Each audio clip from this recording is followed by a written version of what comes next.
और चलिए शुरुआत करेंगे एक बेहद अहम खबर के साथ, जहां पाकिस्तान का भारत विरोधी पाठ्यक्रम यानी सिलेबस देखने को मिला है। विषाक्तता युक्त युवा मस्तिष्क पाक ने टेक्स्ट बुक्स के जरिए भारत और युवाओं के खिलाफ नफरत भरी ये जो सोच है उसे फैलाने की एक कोशिश पाकिस्तान की देखने को मिली है। महात्मा गांधी को एक नकारात्मक तरीके से इन पाठ्यक्रमों में चित्रित किया गया है। भारत के मुस्लिम और मुस्लिम राष्ट्रवाद पर जोर दिया है, भारत के मुसलमानों पर जोर दिया गया है। एक अलग राष्ट्र चाहता है भारत का मुसलमान, इस तरीके की बातें इन पाठ्यक्रमों में लिखी गई हैं। मुसलमानों को हिंदुओं पर भरोसा नहीं है जैसे संदर्भ इसमें दिए गए हैं। मुसलमानों को हिंदुओं द्वारा कैसे प्रताड़ित किया गया, इस पर इन टेक्स्ट बुक्स में जोर दिया गया है। पाकिस्तान में बंटवारे के बाद की समस्याओं के लिए भारत जिम्मेदार है, इस तरीके की बातें इन टेक्स्ट बुक्स में लिखी गई हैं। पाक ने उर्दू के खिलाफ हिंदी को रखा है। भारत विरोधी भाषा वित्रांत 1967 के हिंदी उर्दू विवाद का हवाला इसमें दिया गया है। हिंदू चाहते थे हिंदी को राजभाषा बनाना, उर्दू के स्थान पर हिंदी राजभाषा हो, इस तरीके की बातें इन टेक्स्ट बुक्स में लिखी गई हैं। हिंदी बनाम उर्दू की लड़ाई पर दंगे भड़काने का काम इन टेक्स्ट बुक्स के जरिए पाकिस्तान में करवाया जा रहा है। तो कुल मिलाकर हम कह सकते हैं कि भारत के खिलाफ एक प्रोपेगेंडा पाकिस्तान में चलाया जा रहा है, ना ही सिर्फ डिजिटल प्लेटफॉर्म्स पर बल्कि टेक्स्ट बुक्स में जो बच्चों को पढ़ाया जाता है। और ये कहना गलत नहीं होगा कि बचपन से ही स्कूली शिक्षा जब बच्चे की जाती है उसी दौरान से रेडिकलाइजेशन का काम पाकिस्तान कर रहा है, ये कहना गलत नहीं होगा। कुछ हिस्ट्री की बुक्स भी यहां पर उनकी तस्वीरें आप टीवी स्क्रीन पर देख पा रहे हैं। भारत के खिलाफ किस तरीके से पाकिस्तान में प्रचार किया जा रहा है, पाकिस्तान में मुसलमानों को किस तरीके से प्रताड़ित किया जाता है, इस तरह के झूठे प्रोपेगेंडाज इन टेक्स्ट बुक्स के जरिए फैलाने की कोशिश की जा रही है। हिस्ट्री में या ये कहें कि पूर्व में किस तरीके से मुस्लिम्स पर अत्याचार किए गए हैं, ये झूठे प्रोपेगेंडाज फैलाने की कोशिश इन टेक्स्ट बुक्स के जरिए की जा रही है। यानी यंग माइंड्स को अभी से रेडिकलाइज करने का ये प्रोपेगेंडा पाकिस्तान का सामने आया है। इससे पहले हमने समय समय पर देखा है 26 जनवरी 15 अगस्त के दिन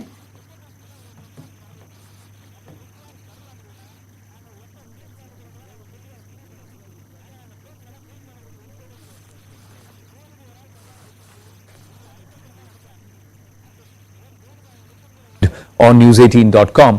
But what's your surmise? Let me first understand, what do you think, if you were to summarize what's being pushed or peddled in the name of history in these textbooks in Pakistan? You know, these are the history textbooks that are taught to students across the country. And these are written and designed by educational experts of Pakistan. So their entire approach to teaching history to students is rooted in the fact that Pakistan has always been a separate entity, like Muslims have always been a separate entity, even though they were very much part of the undivided India. So their approach is one of instilling hatred in the minds of the students. Would you say hatred, or would you say we are separate? The othering.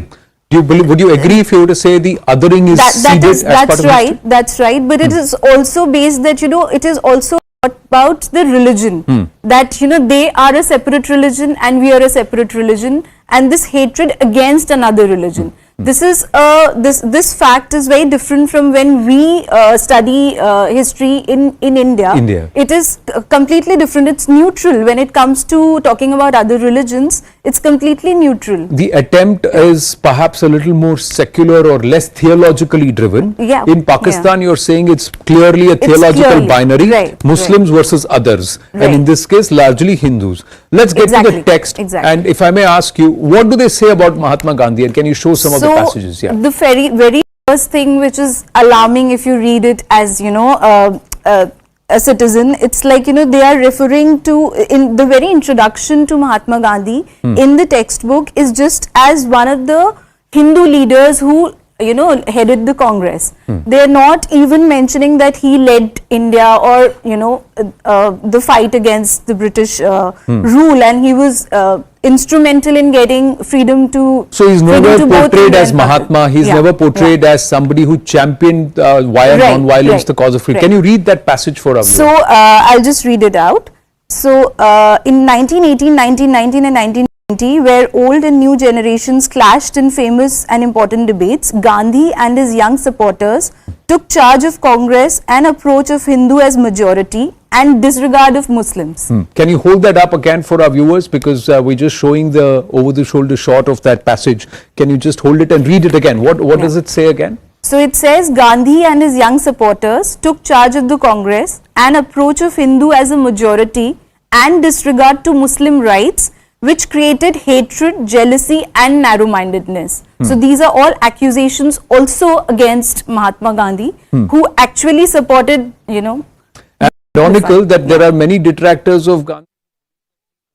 आप news 18 पर यह खबर देख रहे थे, जहां भारत के खिलाफ एक झूठा प्रोपेगेंडा फैलाने की कोशिश पाकिस्तान के टेक्स्ट बुक्स के जरिए की जा रही है। और इसी पर बातचीत के लिए ज्यादा जानकारियों के साथ हमारे सहयोगी परवेज, मनोज कौल और ईशान इस वक्त हमारे साथ जुड़े हुए हैं। हम तीनों से समझने की कोशिश करेंगे।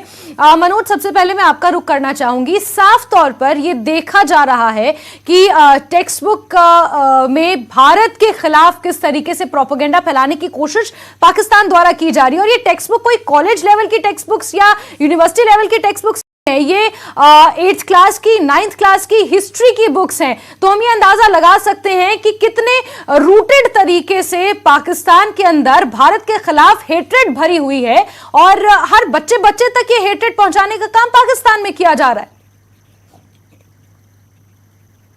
जी हाँ, बिल्कुल। आप देखें कि जिस तरह से न्यूज़ 18 पर यह खुलासा किया जा रहा है कि किस तरह जो टेक्स्ट बुक्स हैं, हिस्ट्री की बुक्स हैं, उसको कैसे तोड़ मरोड़ कर पेश किया गया है और साफ ये बताया जा रहा है कि भारत के खिलाफ जो प्रोपेगेंडा है वो किया जा रहा है। और उसमें ख़ास तौर पर धर्म का सहारा लिया गया है। उसमें ये कहा गया है कि भारत में जो मुसलमान हैं उन पर अत्याचार हो रहा है। उसमें यह कहा गया है कि महात्मा गांधी की जो छवि है उसको नेगेटिव तरीके से इस्तेमाल किया गया है। ये भी कहा गया कि पार्टीशन के बाद जिस तरह के हालात पाकिस्तान में हैं, जो परेशानी पाकिस्तान को है वो भारत की तरफ से की जा रही है। हिंदुस्तान के मुसलमान ये भारतीय नहीं है, वो चाहते हैं कि मुस्लिम नेशनलिज्म जिसका टर्म यूज़ किया गया है। तो साफ है कि जो पाकिस्तान है, पाकिस्तान की तरफ से लगातार ये कोशिश की जा रही है, एक तो जो सोशल मीडिया है वहाँ पर हेट्रेड फैलाई जाए, वहाँ जो रेडिकलाइज किया जाए नौजवानों को। और ये सबसे ये जो आज ये कोशिश जो सामने आई है, जो दिखी है हिस्ट्री बुक्स के अंदर, उसका साफ ये मतलब है कि जो छोटे छोटे नौजवान हैं, क्योंकि अगर आप 8वीं और 9वीं कक्षा के सिलेबस में ऐसा डालते हैं तो ये वो एज होती है किसी भी बच्चे की जहां उसका माइंड यंग होता है और उसको जिस तरफ ले जाया जाए उस तरफ वो चला जाता है। यानी ये बहुत ही वल्नरेबल लॉट होता है स्टूडेंट्स का।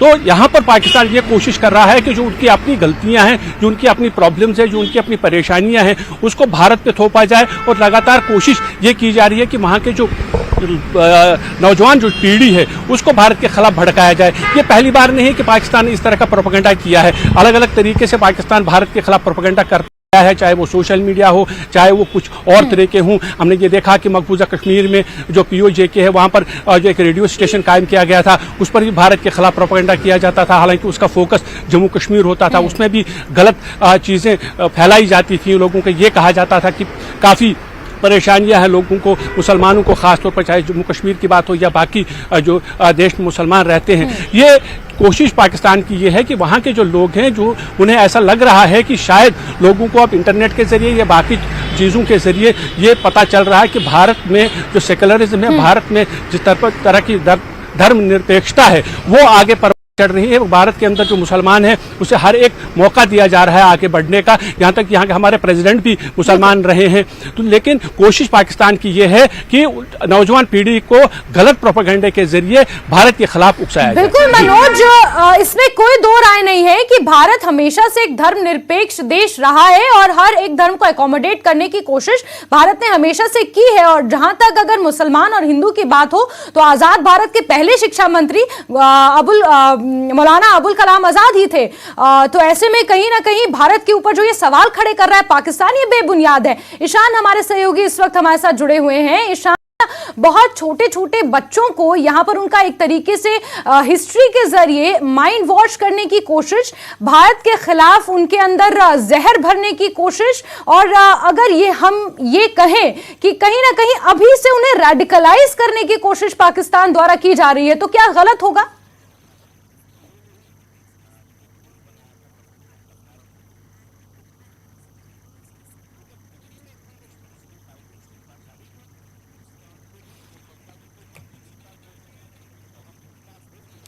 चलिए ईशान से दोबारा संपर्क करने की कोशिश हम करेंगे, लेकिन इस बीच मनोज कौल हमारे वरिष्ठ सहयोगी लगातार बने हुए। मनोज, आपसे मैं ये सवाल करना चाहूंगी कि क्या हम ये कह सकते हैं कि अभी से पाकिस्तान में एक तरीके से भारत के खिलाफ रेडिकलाइजेशन करने की कोशिश की जा रही है? वल्नरेबल स्टेज में ही भारत के खिलाफ इतनी हेट्रेड वहां पर बच्चों के मन में भरी जा रही है, जो फिर अगर अभी से भर दी गई है तो जाहिर सी बात है फिर वो आगे चलकर भी कंटिन्यू रहेगी और भारत में अशांति फैलाने का काम फिर वही बच्चे करेंगे।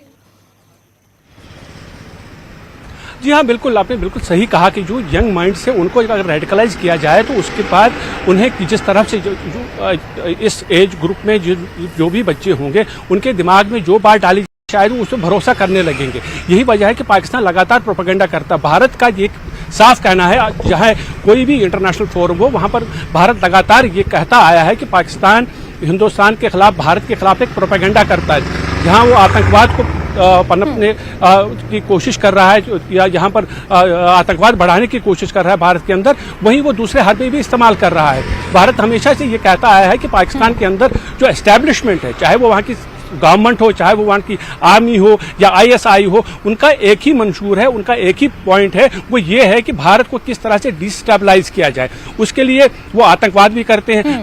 टेररिज्म हमने देखा कि किस तरह से जो वो यहाँ जो ड्रग्स हैं वो बेचते हैं और टेरर फंडिंग के लिए जो काम आता है उनके, जो पाकिस्तान की तरफ से ये भी कोशिश हमने देखी, पहले जो हवाला के जरिए पैसा भेजा जा रहा था, और जब भारत ने वो हवाला चैनल्स बंद कर दिए उसके बाद नार्को टेररिज्म आ गया। नार्को टेररिज्म में अब पहले वो खेपें कंट्रोल लाइन से पार करके भेजते थे, अब उन्होंने ड्रोन का इस्तेमाल किया है। यानी कुल मिलाकर पाकिस्तान की ये स्टेट पॉलिसी ही है दहशतगर्दी की, और खास तौर पर निशाना उसका है भारत। और इसमें अब उन्हें ज्यादा से ज्यादा मैन पावर मिले, ज्यादा से ज्यादा रेडिकलाइज लोग मिले, इसीलिए उन्होंने ये एक अनोखा तरीका निकाला है, एक अलग से एक तरीका निकाला है कि छोटे बच्चे हैं जो स्कूलों में पढ़ते हैं। बिल्कुल मनोज, बहुत व्यवस्थित तरीके से भारत के खिलाफ नफरत फैलाने का काम पाकिस्तान में किया जा रहा है इन टेक्स्ट बुक्स के जरिए। परवेज और शैलेंद्र हमारे सहयोगी इस बीच हमारे साथ जुड़े हुए हैं। परवेज, मैं आपसे ये चीज जानना चाहूंगी, इन टेक्स्ट बुक्स के जरिए जिस तरीके से छोटे छोटे बच्चों को, उनके माइंड्स को रेडिकलाइज करने की कोशिश, भारत के खिलाफ नफरत उनके अंदर भरी जा रही है, कहीं ना कहीं ये आगे चल के इसे ऐसे देखा जा सकता है कि पाकिस्तान जो भारत में आए दिन हरकतें करता है, नापाक साजिशों को अंजाम देता है, वो यहीं से कहीं ना कहीं शुरू होता है, क्योंकि बहुत छोटे माइंड्स को बहुत ग्राउंड लेवल पर रेडिकलाइज करने का काम किया जा रहा है। अगर बिगर पिक्चर इसकी हम देखें तो आगे आने वाले समय में पाकिस्तान को आसानी होती है लोगों को भारत के खिलाफ भड़काने में, और फिर जाहिर सी बात है जो जम्मू कश्मीर में हम देखते हैं आतंकी हमले जो हम भारत में देखते हैं, वो पाकिस्तान उनको करवाने में, उनको अंजाम देने में पाकिस्तान को कहीं ना कहीं आसानी होती है। शायद यही कारण है कि 8th क्लास के बच्चों को, 9th क्लास के बच्चों को, 10th क्लास के बच्चों को अभी से वो ट्रेनिंग पाकिस्तान में दी जा रही है।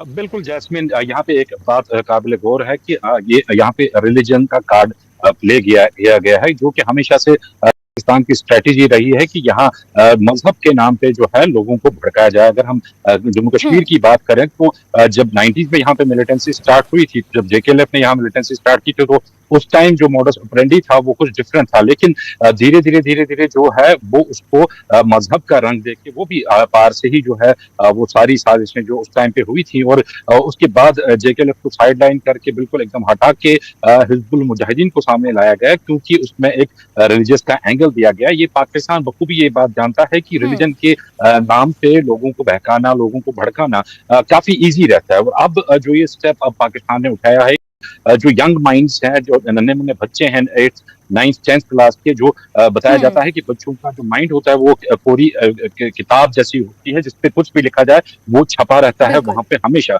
तो जब स्कूलों में बच्चों को इस किस्म की तरबियत दी जाएगी, इस किस्म का दर्ज दिया जाएगा उनको, तो क्वाइट ऑब्वियस है कि आगे चल के उनकी थिंकिंग इंडिया के अगेंस्ट कैसी रहेगी, या फिर जो बाकी मजहब हैं, मुस्लिम होने के बगैर जो बाकी मजहब हैं, उनके प्रति उनका थॉट कैसा रहेगा। उनके ऑब्वियसली जो जिस तरह के इसमें जिक्र किया गया है इस सिलेबस में, तो नफरतें और ज्यादा बढ़ जाएंगी। हमने देखा कि जो इंडियन मुस्लिम है उनको भड़काने की इसमें ज्यादा कोशिश की गई है, क्योंकि रेफरेंस ज्यादा 1947 के हवाले से ही दी गई है। 1947 में पहले यहाँ के मुस्लिम्स क्या चाहते थे, आज यहाँ के मुस्लिम्स की क्या सिचुएशन है, इस सब को एक बहुत ही गलत तरीके से पेश करके इस सिलेबस में डाला गया है। 90s में अगर हम बात करें, 90s में पाकिस्तान की यही कोशिश थी कि यहाँ डिफरेंट टूल्स के जरिए इस तरह के प्रोपेगेंडास किए जाए। हालांकि उन दिनों सोशल मीडिया नेटवर्किंग नहीं था, तो एक रेडियो चलता था यहाँ पे पीओके से, वहां पे इसी तरह का प्रोपेगेंडा सेम देखा जाता था, जो कि आज सिलेबस के जरिए और इंटरनेट के जरिए भी किया जाता है। हमने देखा कि सोशल मीडिया पे भी काफी सारे लोग ऐसे एक्टिव हैं जो फेक आईडीज बना के इस तरह के जो प्रोपेगेंडास हैं लगातार करते आए हैं। ये हमने पिछले 5-6 सालों में लगातार बिल्कुल परवेज, ये प्रोपेगेंडा आज का नहीं है, ये प्रोपेगेंडा तब का है जब पीओके में कम्युनिटी रेडियो के नाम पर भारत के खिलाफ लोगों को भड़काने का काम उस रेडियो के प्रसारण के जरिए, ब्रॉडकास्ट के जरिए किया जाता था। इस बीच शैलेंद्र हमारे सहयोगी भी हमारे साथ जुड़े हुए हैं। शैलेंद्र, जहां एक तरफ अंतर्राष्ट्रीय मंच पर शहबाज शरीफ ये कहते हैं कि हमें भारत के साथ रिश्तों को सुधारना है क्योंकि पाकिस्तान का उससे उत्थान होगा, और दूसरी तरफ पाकिस्तान का चेहरा जहां छोटे छोटे बच्चों को भारत के खिलाफ पाठ पढ़ाए जा रहे हैं, उसके खिलाफ नफरत उनके अंदर भरी जा रही है, एक बार फिर पाकिस्तान के डबल स्टैंडर्ड्स को दर्शाता है। शैलेंद्र,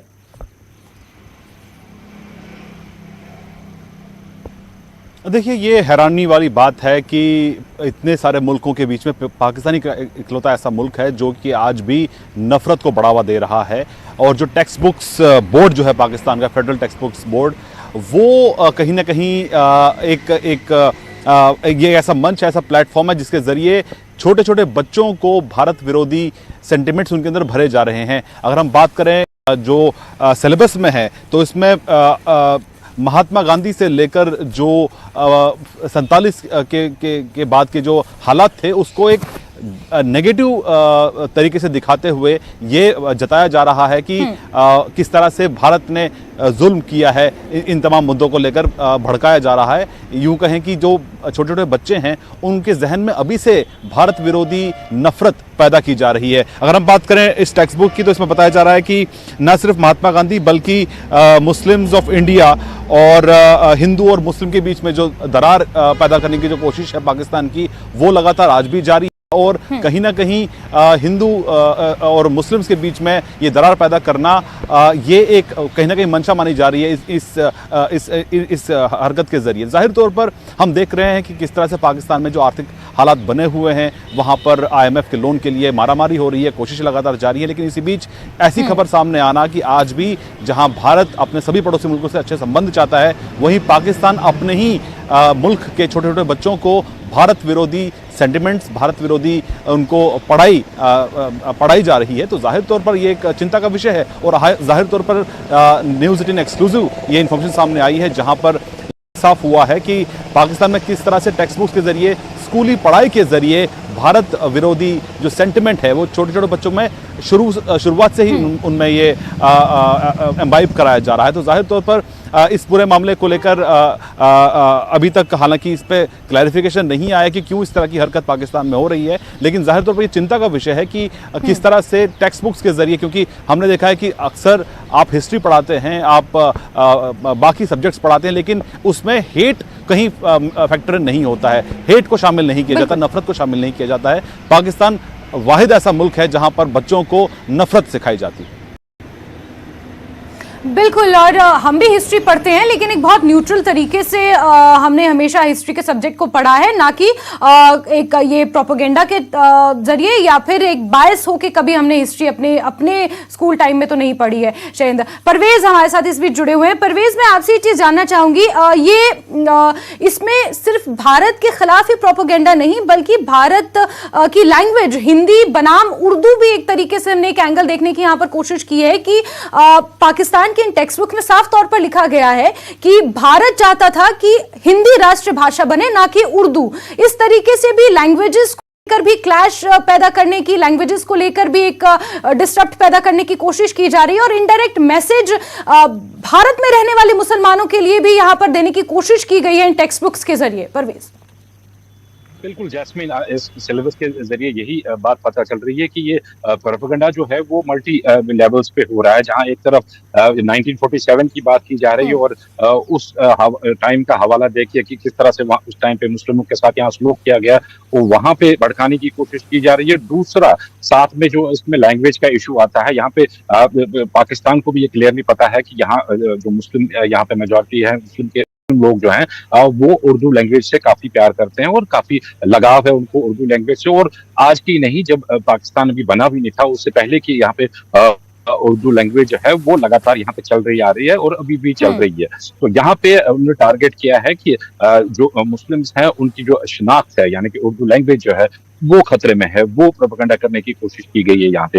देखिए जैस्मिन, ये ओवरऑल हमें समझना पड़ेगा कि ये चेंजेस पाकिस्तान के बिहेवियर में क्यों आ रही है। अगर हम देखें, पंजाब में उन्होंने मिलिटेंसी स्टार्ट की, वहां पे उनको मुंह की खानी पड़ी और वो वहां पे उन्होंने शिकस्त देखी। जम्मू कश्मीर में उन्होंने मिलिटेंसी स्टार्ट की, यहाँ पे भी मिलिटेंसी नियर टू एंड है और यहाँ भी उनको लगातार शिकस्त खानी पड़ी। और अब शायद ऐसा लग रहा है कि ऐसे सिलेबस लाके और जो लगातार उनकी तरफ से बयानात आ रहे हैं, अब शायद उनका टारगेट जो है हमारे मुल्क की जो मुस्लिम पॉपुलेशन है वो शायद उनका टारगेट बन रहा है। क्योंकि अगर हम बात करें यहाँ के मुस्लिम के जो सेंटिमेंट्स रिलेटेड जो इश्यूज है वो ज्यादा इसमें फोकस किए गए। उसमें कहा गया था कि पार्टीशन से पहले जो है मुसलमान अपना सेपरेट चाहते थे, पार्टीशन के बाद उनके साथ किस तरह का सलूक किया गया। ये सब इन सब पहलुओं को देख के ऐसा लगता है कि जो मुस्लिम या कम्युनिटी है जो इंडिया में इस टाइम रह रही है, उनको टारगेट करने की कोशिश की जा रही है। क्योंकि बाकी जितने भी फ्रेंड्स थे वहां पे हमने देखा कि पाकिस्तान को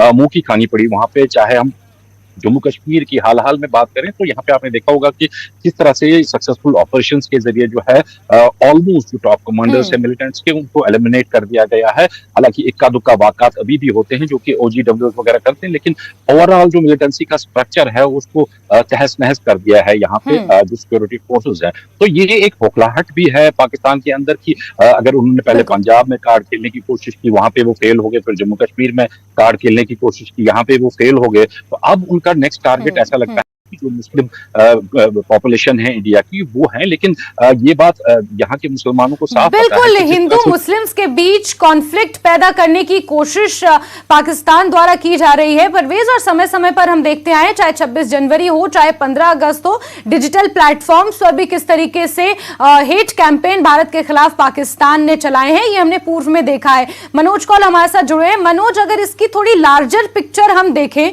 तो ये जो प्रोपेगेंडा है ये सिर्फ उन बच्चों तक ही सीमित नहीं है, बल्कि इन टेक्स्ट बुक्स के जरिए उन बच्चों के घर वालों तक पहुंचाने की कोशिश भी पाकिस्तान की देखने को मिल रही है। क्योंकि जाहिर सी बात है, एक 8th क्लास का बच्चा अपना होमवर्क करता है, पढ़ाई करता है, तो अपने पेरेंट्स की हेल्प या अपने एल्डर्स की हेल्प वो जरूर लेता है। ऐसे में कहीं ना कहीं ये जो हेट प्रोपेगेंडा है, ये जो नफरत है भारत के खिलाफ, ये पूरी पॉपुलेशन तक पहुंचाने की कोशिश पाकिस्तान की नजर आ रही है। मनोज। जी हाँ, बिल्कुल आपने सही कहा कि जहाँ एक बच्चा जब पढ़ता है, अगर वो कोई भी चीज़ पढ़ता है तो उसको अपने पेरेंट्स की हेल्प लेनी पड़ेगी, तो उसके द्वारा पेरेंट तक भी ये जानकारी पहुँच पाएगी। और साथ ही जो उसके यंगस्टर्स होंगे, उससे छोटे जो बच्चे होंगे, उनके साथ भी वो बात शायद शेयर करेगा। क्योंकि जब भी सेंटिमेंट्स की बात की जाती है, जबकि धर्म के पर सेंटिमेंट्स को भड़काया जाता है, तो उसके काफ़ी जो नतीजे होते हैं, जो रिजल्ट्स होते हैं, वो फार रीचिंग होते हैं। तो ऐसे ही ये कोशिश है पाकिस्तान की कि ये जो छोटे छोटे बच्चे हैं उनकी तरफ से उनके जहनों में पहले हिंदू मुस्लिम नफरत पैदा करे, उसके बाद वो जो नफरत है वो आगे बढ़े, वो अलग अलग एज ग्रुप्स में भी आ जाए। तो कोशिश पाकिस्तान की यह है कि एक लार्जर कैनवास पे लार्जर पिक्चर ऐसी बने कि पाकिस्तान के ज़्यादातर लोग ये समझें कि हाँ बिल्कुल भारत हमारा पड़ोसी मुल्क जो है वो हमेशा हमारे साथ खिलाफ रहा है। हालांकि हमने देखा कि अगर अब जो जिस तरह के हालात अभी पाकिस्तान के अंदर इकोनॉमिक क्राइसिस हैं, कई वीडियोस, कई स्टोरीज पाकिस्तान से ये आई जिसमें ये कहा गया था कि पाकिस्तान के अंदर जो भूख मरी है, पाकिस्तान के अंदर जो इकोनॉमिक क्राइसिस है उसके बदले में वो कंपेयर जब करते थे भारत के साथ, तो उनका ये कहना था कि वो चाहते हैं कि वो भारत में ही क्यों ना रहे।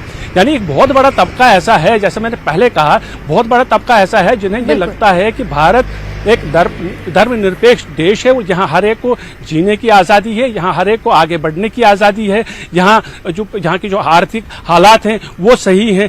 वही वजह है कि पाकिस्तान अब लगातार ये कोशिशें कर रहा है कि जो यंग माइंड्स हैं उन कहीं ना कहीं जहर आलूदा किया जाए, उनमें नफरत पैदा की जाए, ताकि बिल्कुल मनोज, पहले ये आतंकी संगठन करते थे कि यंग माइंड्स को रेडिकलाइज किया जाता था, भारत के खिलाफ भड़काया जाता था। अब खुलेआम पाकिस्तान में यह हो रहा है, जहां स्कूलों में ही बच्चों को रेडिकलाइज करने का काम जो है वो पाकिस्तान कर रहा है। और इस बड़ी खबर पर लगातार हमारी नजर बनी हुई है। हमारे सहयोगी मनोज कौल, शैलेंद्र और परवेज हमारे साथ लगातार बने हुए हैं, लेकिन वक्त एक छोटे से ब्रेक का है।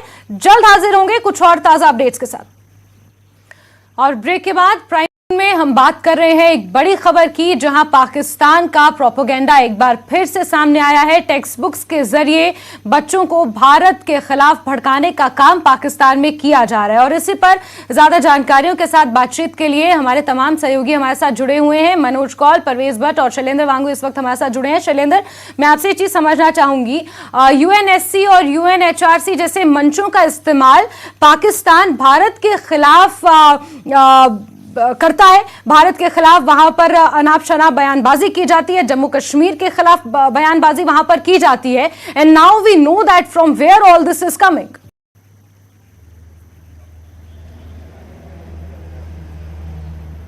देखिए, आप ये बात समझने वाली है कि पाकिस्तान में आखिर सत्ता चलती कैसे है। जब तक उसमें भारत विरोधी सेंटिमेंट्स ना हो तब तक पाकिस्तानी पार्टियां, पाकिस्तानी पॉलिटिक्स वजूद में ही नहीं आती हैं। तो जाहिर तौर पर जब जब भारत के खिलाफ वहां पर बयान दिए जाते हैं, भारत के खिलाफ बातें की जाती हैं, तो वहां पर एकजुटता दिखाई देती है। क्योंकि हम इसका नतीजा जो ये तमाम चीज़ें हो रही हैं, साफ है कि 1947 के बाद से अगर हम 62 की बात करें, कारगिल की बात करें, तो जाहिर तौर पर जब जब पाकिस्तान ने मुंह की खाई है तब तक पाकिस्तान जो है उस शर्मिंदगी नहीं पा रहा है। तो यही इकलौता एक रास्ता पाकिस्तान के पास है कि वो अपने यहाँ पे नफरत को जिंदा रखे, नफरत को बरकरार रखे। जैसे कि आपने अपने अभी जिक्र किया कि यूएनएससी में और यूएनएचआरसी में अब से 2 दिनों के अंदर 2 बार पाकिस्तान की तरफ से, बिलावल भुट्टो की तरफ से और पाकिस्तान रिप्रेजेंटेटिव की तरफ से रेज किया गया कश्मीर का मुद्दा। तो जाहिर तौर पर ये हर मंच पर होता आ रहा है और बार बार होता आ रहा है, बावजूद इसके कि भारत ये कह चुका है कि हम सभी मुद्दों पर बातचीत के लिए तैयार हैं, लेकिन पाकिस्तान को पहले आतंकवाद के खिलाफ ठोस कार्रवाई करनी होगी। लेकिन बावजूद इसके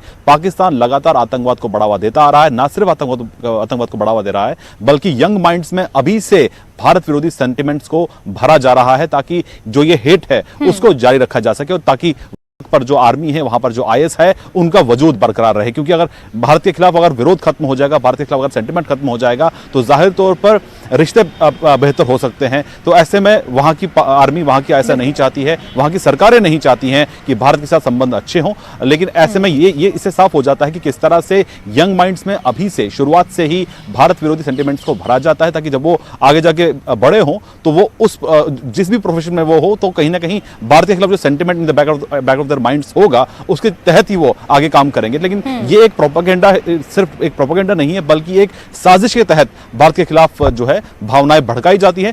जैसे आपने बिल्कुल ठीक कहा कि पहले सिर्फ आतंकी संगठन, वहां के मदरसे और वहां के जो लोकल पार्टीज थी वो इस तरह की हरकतें करती थी। अब ये खुलेआम वहां की टेक्स्ट बुक्स में इसका शामिल होना, इससे साफ हो जाता है कि किस तरह से पाकिस्तान भारत विरोधी नफरत को बढ़ावा देता है। जैस्मिन, बिल्कुल परवेज, और मैं आपसे ये चीज समझना चाहूंगी कि हम ये कह सकते हैं कि पाकिस्तान की इन टेक्स्ट बुक्स में ये साफ तौर पर लिखा है कि पाकिस्तानियों का, मुसलमानों का जो पतन हुआ वो हिंदुओं की वजह से हुआ, पाकिस्तान की जो बदहाली हुई है वो हिंदुस्तान की वजह से हुई है, बंटवारे की वजह से हुई है। लेकिन जो मौजूदा हालात है पाकिस्तान में, जहां पाकिस्तान इस वक्त बदहाली के दौर से गुजर रहा है, इकोनॉमिक क्राइसिस वहां पर है, खाने के लाले पड़े हुए पाकिस्तान को, इसके लिए तो प्रेजेंट सिचुएशन के लिए तो भारत जिम्मेदार नहीं है। अगर पाकिस्तान चाहता तो अपने रिश्ते सुधार कर कई देशों के साथ अपनी एडवांसमेंट के लिए, अपनी डेवलपमेंट के लिए काम कर सकता था, लेकिन पाकिस्तान ऐसा नहीं कर रहा है। Pakistan hate propagandas, hate tool kits बना रहा है, आतंकवाद की फैक्ट्री आज पाकिस्तान है। तो मौजूदा हालातों के लिए तो भारत जिम्मेदार नहीं है। भी कह रहे थे कि जब भी पाकिस्तान में कोई क्राइसिस होता है, चाहे वो पॉलिटिकल क्राइसिस हो या फिर आर्मी की तरफ से कू करने की या टेक ओवर करने की कुछ ऐसी बात सामने आ रही हो, तो अक्सर देखा गया है कि इस तरह के जो प्रोपेगेंडा, इस तरह के जो इश्यूज हैं, उन पे ज्यादा फोकस किया जाता है। इस बार भी जबकि इकोनॉमिकल क्राइसिस पाकिस्तान में चल रहा है और पाकिस्तान बैंकरप्सी के दहाने पे और इनफैक्ट बैंकरप्ट हो भी गई है, ऐसे में जो वहां पे जो सरकार है उसको खतरा है, लाहक है कि उनके जाने का खतरा लाहक है, और ऐसा एक्सपर्ट्स मानते हैं कि वहां पे आर्मी टेक ओवर कर सकती है एक बार फिर से, जो कि प्रथा रही है हमेशा से वहां पे। तो ऐसे में इन सब इश्यूज पे ज्यादा फोकस किया जाता है ताकि जो वहां की अवाम है उनकी सिंपैथीज गेन करने का और उनके जो वो है उनको अपने हाथ में रखने का। इस बार यहाँ की माइनॉरिटीज को यहाँ पे टारगेट बना के उनके सेंटिमेंट्स को यहाँ पे उभारने की, भड़काने की कोशिश की गई है। लेकिन यहाँ की मुसलमानों को साफ ये पता है कि पाकिस्तान में जो माइनॉरिटीज रहती हैं उनकी सिचुएशन कितनी खराब है, वो किस हालत से वहां गुजर रहे हैं। हमने देखा कि जो शिया कम्युनिटी के लोग हैं वहां पे किस तरह से मस्जिदों में, खानकाहों में, जनाजगाहों में उनकी हत्याएं की जाती हैं, किस तरह से उनको मारा जाता है, या फिर क्रिश्चियन कम्युनिटी के जो लोग हैं उन पे कितने जुल्म वहां पे ढाए जाते हैं। साथ में सबसे बड़ा जो हाल ही में एक रिसेंट वाक़ा पेश आया होली पे, आपने भी वो वीडियो देखा होगा, किस तरह जो स्टूडेंट्स जो होली मनाना चाहते थे वहां पे किस तरह उनके खिलाफ वहां पे हंगामा बर्पा कर दिया गया। ये तो सिचुएशन है माइनॉरिटीज की पाकिस्तान में, और वो यहाँ की माइनॉरिटीज पे बात करते हैं और यहाँ की माइनॉरिटीज को टारगेट करते हैं, तो ये बात कहीं हजम होते हुए देखते नजर नहीं आ रही है। तो कोशिश यही रहती है पाकिस्तान की, जब भी वहां पे कोई क्राइसिस हो, या तो कश्मीर को रेकअप करते हैं या फिर यहाँ की माइनॉरिटीज को जैसा इस बारी किया है रेकअप, या फिर ऐसे ऐसे इश्यूज जिससे जो मेन वहां पे क्राइसिस चल रही है उससे ध्यान भटकाने का लोगों का, उसकी अभी देखिए वहां पे इमरान खान का इशू छाया हुआ है, वहां पे इमरान खान को बैन कर दिया है, उनकी टीवी अपीयरेंस वगैरह बैन कर दी है। तो जहां ऐसे जो वहां पे फॉर्मर प्राइम मिनिस्टर्स रहे हों, जब उनकी दिशा फिर ऐसी होती हो, तो उससे अंदाजा लगाया जा सकता है कि किस तरह का स्टेट ऑफ माइंड है, किस तरह का वहां पे रूल चल रहा है, और किस तरह से आज भी चाहे वहां पे पॉलिटिकल पार्टीज फेस कर रही हो, लेकिन बैक जो है वो आर्मी और ISI ही कर रहे हैं। तो ये वाजिया बात है कि हमेशा बैकअप में वहां पे आर्मी ही रही है। तो जरूर इस जो सिलेबस है इसके पीछे भी एक बहुत बड़ी मंशा होगी, जैसा शैलेंद्र भी कह रहे थे, मनोज भी कह रहे थे कि जो यंग माइंड्स है उनको करप्ट करने की कोशिश की जा रही है, उनमें भरने की कोशिश की जा रही है, ताकि कल को जब वो बड़े बड़े ओहदों पे अपने मुल्क में फाइज होंगे, जब वो बड़े बड़े ओहदे संभालेंगे, तो वो जो माइंडसेट उनका है, जो हिस्ट्री जो डिस्टॉर्ट करके उनके सामने पेश की गई है, वो हमेशा उनके जहन पे छाई रहेगी, और एंटी इंडिया सेंटिमेंट जो है वो हमेशा उनके जहन में जारी रहेगा। ये अगर हम ओवरऑल देखें, ये पाकिस्तान के अपने मुफाद में नहीं है, उनके अपने हक में नहीं है, क्योंकि अभी वो इकोनॉमिकल क्राइसिस से जूझ रहे हैं। अगर वो उसी पे फोकस करते ज्यादा तो वो ज्यादा बेटर रहता, ताकि इस कंगाली की सूरत हाल से वो बाहर निकल आते। लेकिन फोकस आज के टाइम पे भी, जब अपना मुल्क डूब रहा हो, उस टाइम पे भी उनका फोकस भारत पे है और भारत के लोगों को भड़काने पे है, जो कि यहाँ 47 से बहुत ही आराम से रह रहे हैं और बहुत ही अच्छे तरीके से यहाँ पे, अगर लैंग्वेज की भी बात करें, यहाँ जो उर्दू लैंग्वेज है हमेशा से उसको प्रोत्साहन दिया गया है। यहाँ जम्मू कश्मीर में अगर हम बात करें, यहाँ पे उर्दू लैंग्वेज आज का चलन आज भी है, कभी किसी ने रोक नहीं की इसमें। हालांकि अगर जो न्यू एजुकेशन पॉलिसी भी है उसमें भी इस किस्म की कोई रोक नहीं है कि कोई जबरदस्ती उर्दू ले या कोई जबरदस्ती हिंदी ले, इस किस्म के मुद्दे यहाँ पे नहीं है। परवेज, भारत में बहुत बड़े बड़े उर्दू पोएट्स हुए हैं, उर्दू शायर हुए हैं, और भारत ने हमेशा उनका सम्मान किया है, बड़े अवार्ड से भी उन्हें नवाजा गया है, इसमें कोई दो नहीं है। मनोज, जो बात यहाँ पर परवेज ने कही वो गौर करने वाली है कि अभी से यंग माइंड्स के अंदर जिस तरीके से भारत के खिलाफ हेट्रेड फैलाई जा रही है, आगे चल के जब वो किसी ओहदे पर बैठेंगे, ब्यूरोक्रेटिक किसी पोजीशन पे बैठेंगे, तो कहीं ना कहीं उनके अंदर साइकोलॉजिकली जो अभी से भारत के खिलाफ ये प्रोपेगेंडा भरा जा रहा है, भारत के खिलाफ जो ये नफरत भरी जा रही है, फिर उसी सोच के साथ वो आगे काम करेंगे। और कहीं ना कहीं भारत के लिए ये अच्छी चीज नहीं है, क्योंकि फिर बड़े बड़े मंचों पर जाकर वो भारत के खिलाफ इंटरनेशनल प्लेटफॉर्म्स पर भारत को बदनाम करने का काम करते हैं। जिस तरह से ये की जा रही है बिल्कुल सही है। ये कि ये जो आज यंग माइंड से जब आप उनको पॉइजन करेंगे, जब उनके मन में आप गलत प्रोपेगेंडा डाल के किसी पड़ोसी देश के बारे में नफरत पैदा करने की कोशिश करेंगे, तो आगे चल के वो नफरत जो है उनके मन में बनी रहेगी। लेकिन यहाँ बहुत ही देखना पड़ेगा आज की सिचुएशन ही। इससे पहले की सिचुएशन अगर हम देखेंगे, भारत और पाकिस्तान एक ही साथ आज़ाद हुए, पाकिस्तान अलग हो गया, भारत अलग हो गया। पाकिस्तान की जो हमेशा नीति रही है, जो है उन्होंने ये शुरू ही किया था कि ये एक मुस्लिम रिपब्लिक है, और भारत ने ये कहा कि यहाँ ये सेकुलर एक कंट्री है। तो पाकिस्तान की हालत जो है वो मुसलमान कहते हुए उन्होंने ना मुसलमानों का भला किया और ना ही बाकी लोगों का भला किया। और पाकिस्तान की नीति हमेशा से यही रही है। और जब जो आज हम बात कर रहे हैं कि अगर ये जो यंग माइंड्स हैं, अगर उनमें नफरत भरी जाती है, वो भारत के खिलाफ तो है ही, क्या वो पाकिस्तान के फेवर में होगी? नहीं, वो इसलिए नहीं होगी क्योंकि वो जो ब्यूरोक्रेट है, वो जो पॉलिटिशियन कल होके बनेगा, उसके मन में पाकिस्तान को आगे बढ़ाने के लिए सोच नहीं होगी। उसकी सोच होगी कि भारत को कैसे कमजोर किया जाए। और भारत को कमजोर करना इतना आसान नहीं है, क्योंकि यहाँ जहाँ ये मुल्क पावरफुल है, चाहे इकोनॉमी की बात करें, डिफेंस की बात करें, और सबसे बड़ी जो यहाँ जो हिंदू मुस्लिम या बाकी जो भाईचारा, जितने भी लोग यहाँ रहते हैं, जितने भी धर्मों के, हिंदू हों, मुसलमान हों, सिख हों, बौद्ध हों, बाकी हों, सब लोग ये जानते हैं कि भारत ही एक ऐसा देश है जहाँ सबकी उन्नति पॉसिबल है और यहाँ कोई उस तरह का भेदभाव नहीं है। यानी भारत को इस तरह से कोई प्रॉब्लम हो नहीं सकता। कोशिश पाकिस्तान की ये है कि यहाँ प्रॉब्लम की जाए मजहब के नाम पर। भारत उसको झेल सकता है, लेकिन पाकिस्तान के लिए प्रॉब्लम ये होगी क्योंकि उनके पास जो ऑफिसर्स होंगे, उनके पास जो लोग होंगे, उनका जो माइंडसेट होगा वो पॉजिटिव नहीं होगा, वो नेगेटिव होगा। हाँ, ये बात जरूर है कि जो आतंकवाद है नहीं होगा, बिल्कुल मनोज, उनका विजन नहीं होगा कि वो अपने पाकिस्तान के लिए, अपने देश के लिए कुछ कर सके, क्योंकि उनकी सोच बचपन से ही ऐसी बना दी गई है कि आपको सिर्फ भारत को हेट करना है, आपको भारत को नीचा दिखाना है। शैलेंद्र, मैं एक आखिरी सवाल आपसे लेना चाहूंगी। जो अंतर्राष्ट्रीय मंच पर जब पाकिस्तान यूएनएससी हो गया या यूएनएचआरसी हो गया, इस तरीके के मंचों का इस्तेमाल पाकिस्तान जब अपनी प्रॉब्लम्स को रखने के लिए कर सकता है, ताकि उनके जो नेबरिंग कंट्रीज है वो साथ आए और पाकिस्तान की जो बदहाली है उससे पाकिस्तान को निकालने की कोशिश करे, इस तरीके की बातें वो इन मंचों पर नहीं रखता है, बल्कि भारत को बदनाम करने की कोशिश की जाती है। तो क्या हम ये कह सकते हैं कि पाकिस्तान ने जो प्रायोरिटीज अपने लिए सेट करके रखी हैं वही गलत हैं, और यही कारण है कि पाकिस्तान आज बदहाली का शिकार है और फिर अपने देश की नाकामियां छुपाने के लिए वो भारत के खिलाफ प्रोपेगेंडा चलाता है? आपने बिल्कुल ठीक कहा जैस्मिन कि ये प्रायोरिटीज पाकिस्तान की है कि किस तरह से अंतर्राष्ट्रीय मंच पर चाहे मुद्दा हो या ना हो, कश्मीर का मुद्दा उठाना चाहिए।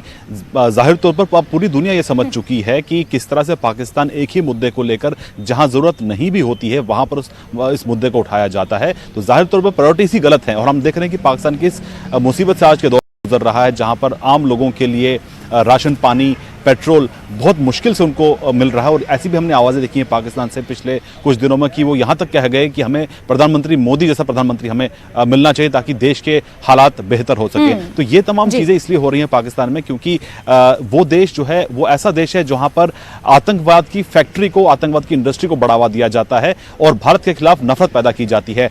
असल में होना ये चाहिए था कि जो वहाँ की आवाम है उनके मसले किस तरह से दूर हो, वहाँ पर जो ह्यूमन राइट वायलेशंस पाकिस्तान के अंदर हो रहे हैं उनको एड्रेस किया जाना चाहिए। लेकिन उन सबसे ध्यान हटाने के लिए वो सिर्फ भारत विरोधी सेंटिमेंट्स, भारत विरोधी गतिविधियों के लिए पाकिस्तान आज पूरी दुनिया में बदनाम है। जैस्मिन, बिल्कुल शैलेंद्र, और शायद यही कारण है कि पाकिस्तान अपनी बदहाली से उभर नहीं पा रहा है, क्योंकि अपने मुद्दों को वो एड्रेस सही जगह पर नहीं कर पा रहा है। मनोज, शैलेंद्र और परवेज, आप तीनों का ही बहुत बहुत शुक्रिया हमसे जुड़ने के लिए और दर्शकों तक ये तमाम जानकारियां पहुंचाने के लिए। और यहां वक्त एक छोटे से ब्रेक का है। ब्रेक के उस पार देखिए धार भी रफ्तार भी।